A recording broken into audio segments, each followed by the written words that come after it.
Hi, it's Paul from Model Builder International again. What we're going to look at today is Luftwaffe in colour, the early years, 1939 to 42, published by Casemate. I will have a turn through the pages and see what's inside.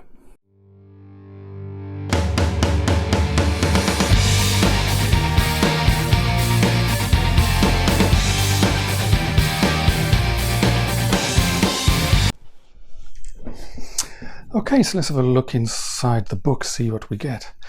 Start off Luftwaffe in colour, the victory years 39 to 42. The second volume of this has just been released. Is it 43 to 45 or 42 to 45? Not sure which. Written or pulled together by Christophe Coney and Jean-Louis Robert, published by Casemate.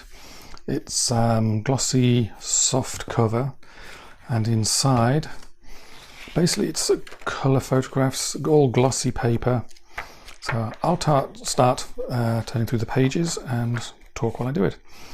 As you can see, as an introduction, then it goes from the pre-war period all the way through to in the West in 1942. So, colour photographs. In the United States, they had Kodak, who produced colour film, and it was widely available.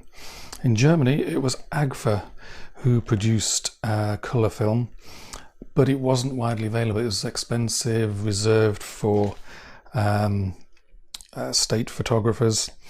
Not many people managed to get their hands on it, so it was pretty rare. So there's not as many colour photographs coming out of Germany during the war as there was in the West. So starts off looking at pre-war stuff, like I said, gliders, obviously Junkers 52 and pre-war aircraft. From Poland to the Sitzkrieg, 1939-1940. There's lots of nice photographs here. The really good thing is you get an idea of the real colours of things, or within a reasonable range of what the real colours are. Most of these I haven't seen before, some I have, but most of them I hadn't seen before, and I've obviously not read as many as some people have, but I've read quite a few books. So there's lots of good details here. Interesting to see where the exhaust and weathering marks are sort of collected. And there's lots of some close-up information as well, close-up photographs. I'm just flicking through here. The captions, all in English, and they're all good as well. There's extra detail there, which units the aircraft were from, often exactly when the photographs were taken. Mediterranean and the Balkans, an interesting photograph there. Lots of yellow in the Balkans, or yellow parts of the aircraft. And they're not all just of aircraft, there's also photos of ground crew as well, photos of individuals.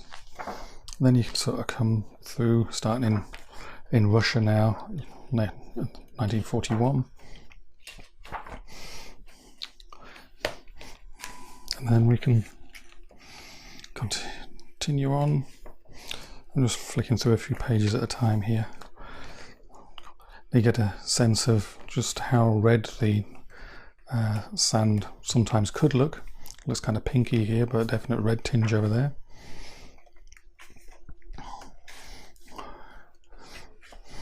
So in all, it's a really interesting book. Lots of ideas, lots of colour references. It's easy to see exactly what's going on here with colours as against in the black and white photographs.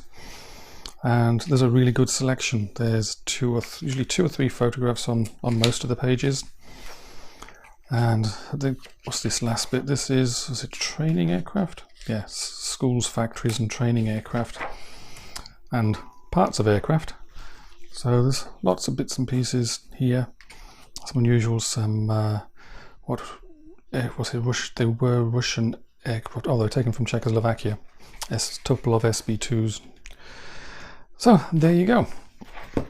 So this one's well worth having a look at. Lots of ideas with colour. Like I said, the second volume has just come out, so the two of them will go together quite nicely. And in total, this book is 160 pages with lots of really good colour photographs. Many thanks to Casemate for sending it along for us to have a look at.